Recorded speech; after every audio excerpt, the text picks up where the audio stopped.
नेपालको अहिलेको तत्काल पूर्व पश्चिम जहाँसुकै जानु परे पनि वैकल्पिक बाटो भनेको छोटो बाटो भनेको सिलगढीको हो।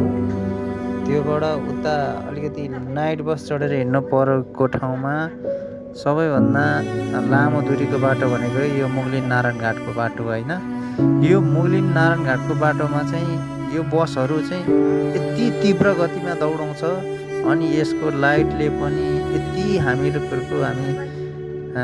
चालकहरूको पनि सानै गाडीको पनि यति आँखा खान्छ।